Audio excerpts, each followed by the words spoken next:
Hi, this is Cindy, and this is part 5 of the shed tutorial. And this is just the last part of the components that make up the building before we get into construction documentation. So the last part that we have here are the foundation components, the footings that are underneath the building.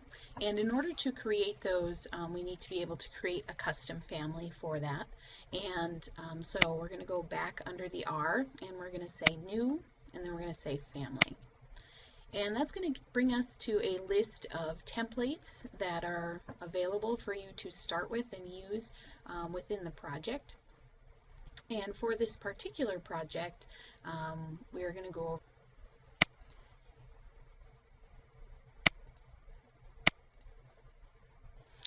over to the side here to structural foundation. And so I get something that looks like this, and you can see that in the family browser, the project browser over here under floor plan, we have something called reference level. So the plan view that you're looking at from the top is called reference level. There's a ceiling plan, there's 3D views, and I'm just going to minimize those. And then in your elevations, you have front, back, left, and right, just because that's the way that the screen is orientated. And so we're going to create just a series of extrusions to be able to create our custom foundation component. And so the first thing that I'm going to do is I'm going to create an extrusion over here on the left, and so I'm going to select extrusion, and we have the bottom portion of our concrete footing, and so I'm going to just select a circle here, and I'm going to put that on the page, and the size of our footing here is 12 inches, so I'm going to make the radius of my circle 6 inches in size. And then as far as the extrusion over here, it has a start and end. So when you're making a 3D object, you can give it a start and an end. In this case, we want it to start at 0, but then we want it to go down. And so I'm going to say that it starts at 0, but I'm going to go negative 3'6" or 42 inches. And then I'm going to say check.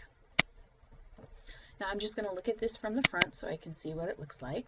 And you can see there I have my reference level set at 0, and I have my footing set there as well. Now I can always go back and adjust this, so I can select my extrusion and I can make changes to that start and end. I can also just pull this arrow, and you can see that it automatically updates with those start and end numbers over here on the left. Now I also want to make this a material. Right now it's not any kind of material, and I want to make it concrete. So I've selected my extrusion so that it's blue, and so I've got its properties over here on the left, and under material, under by category, I'm going to select the ... and I'm going to use concrete, cast in place concrete. So I'm just going to select that one on the top, and I'm going to say OK. And when I look at that with a higher detail level, then I have my concrete column.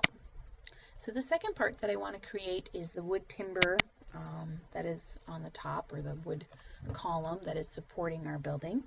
And so I'm going to create those using a second extrusion. And so I'm going to go over here and I'm going to create an extrusion. Looks like we're using some 4x4s on the project. So I'm going to create a square that is 3.5 by 3.5. And I'm just going to drag this out until it says 3.5 by 3.5 on either side of my dimensioning there. And if you're having a hard time getting the dimensioning to work with you, you can always just select one of the lines or the other one, and you can select the dimension and change it. Now you notice that I've just kind of drawn it randomly near the center of my column here. I'm just going to now pick this up and I'm going to move it. So I'm going to move it so that my midpoint of my square snaps to this reference plane, and that my midpoint over here snaps to the parallel reference plane. And so you can see there that it's able to be centered right on top of our column. So in this case, I want my extrusion to start at 0, but then I want to end. So after that square is in there and you've set the extrusion sizes, then you just hit check. And if I look at this in 3D,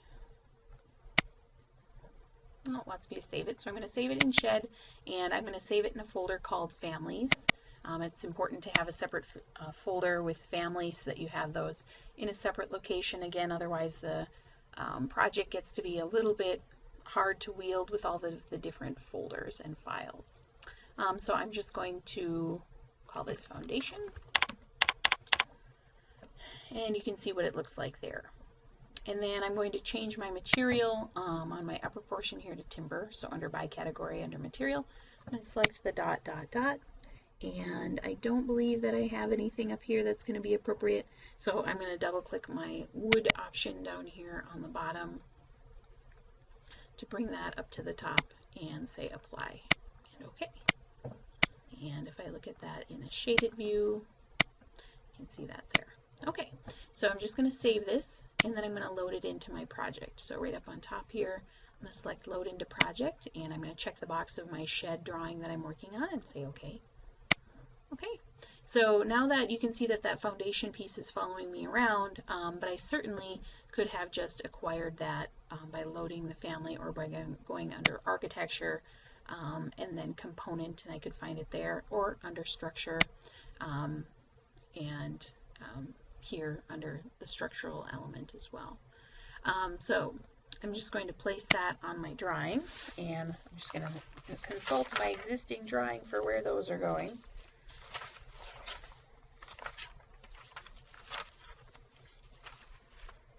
So we have one at the end of our building here. And we have one at this other end down here. And we have several in between.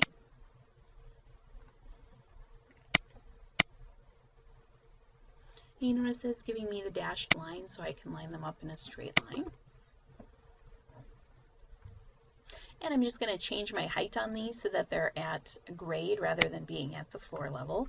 And so I'm just going to select all three of them here and change that level from floor to grade. Okay, and then the last thing I'm going to do is just change the way that they are spaced out. And so I'm just going to apply some dimensioning to them and then adjust them that way. And so under the Annotate tab, I'm going to select Aligned, and I'm just going to select the center of each of these.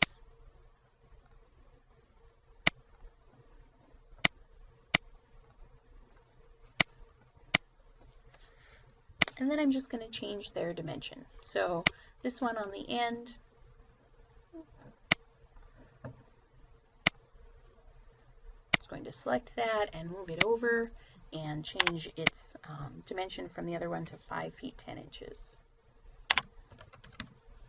And then I'm going to do the same thing with this one in the middle. Just kind of move that over and change the dimension there to 5 feet to 10 inches. Perfect. Okay, so then I'm just going to delete that dimensioning as I'm done with it. And I'm going to copy these over. And so I'm just going to select all 4 of them. And I'm going to select copy and put them down on this bottom wall. Use my space bar to move them into place.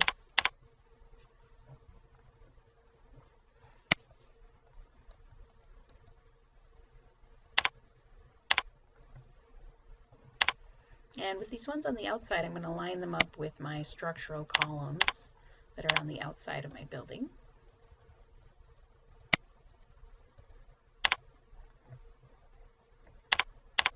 So I have those aligned. And I'm going to save my drawing.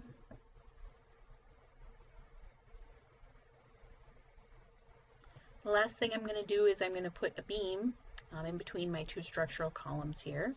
So under structure, I'm going to select beam, and the only one that's loaded here is a W flange, so I'm going to edit type and load family. Beam, load family, under structural components. Okay, so I'm going to select load family, and I'm going to go down to structural framing under wood, and I'm going to select timber and say open. And it's giving me some sizes that it's going to load in there, including the 4.5, which I'm going to use. I'm going to say OK. So you can see over here that my sizing here is a 6 by 6. I can also go under edit type, and I can change that the sizing that I'm using there. And so if I wanted to change my size, I could do that. So then I'm just going to draw that in its location.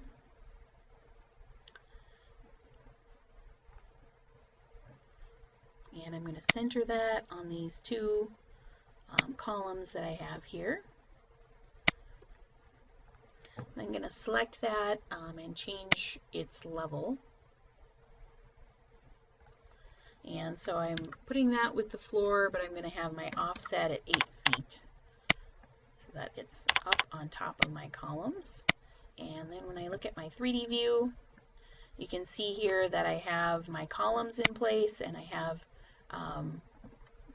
my beam going across them, my railings and my stairs, and my foundation pieces as well. Okay, so then I go back to my floor plan. The last thing I'm going to do is I'm going to do a wall sweep around the building to be able to show what that skirt board looks like going around. Right now I have the siding going all the way down to the bottom. And so I'm going to do that under architecture, and then wall sweep. And I currently don't have a wall sweep loaded in here that's going to work appropriately, so I need to make one of those first. So I'm going to hit escape, and I'm going to go under the R, I'm going to go to new and family, and under this list I'm going to select profile. Now I'm going to create a profile of what that skirt board is going to look like by using my line tool, and I'm just going to select the rectangle tool there. I'm going to make a board that is 8.5 inches tall and 3/4 of an inch thick. So just something that looks like that, like the side profile of what our essentially amounts to a piece of trim on our drawing is going to look like. I'm going to save that, and I'm going to save it in my shed folder under a separate folder called profiles, and you can see I have one in here already. So I'm just going to save this one as skirt 2. And I'm going to load it into my project, into my shed, and say OK. So then I want to look at my exterior view, and so I'm just going to double click there, and under wall I'm going to say wall sweep, and right now this is wall sweep cornice, and so I need a different type, so I'm going to say edit type, I'm going to duplicate, and I'm just going to call it skirt. But then under the profile, whereas right now it says default, I'm going to select that skirt that I have loaded in, and you can see it's there in alphabetical order, skirt 2. And I can change the material of it here as well. So I can change that to my wood material that I've been using on other things. I can say OK and OK. And you'll notice that I get that round circle with the line. This is also one of those dependent elements. You would use this same element if you were doing interior base, interior crown molding. This is the exact same command that you would use for that. It's dependent on there being a wall there, so you can see I can only place it where the wall is.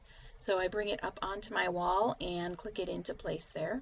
I can then go around to my other elevations and do the same thing. So I would look at my north elevation and put that in there as well, wall sweep, and place that on my wall, and my west elevation.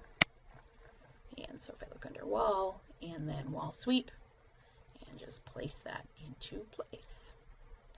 Okay, so then if I go back and look at my 3D view, you can see that I have my storage tool shed there with all of its components complete. Thanks.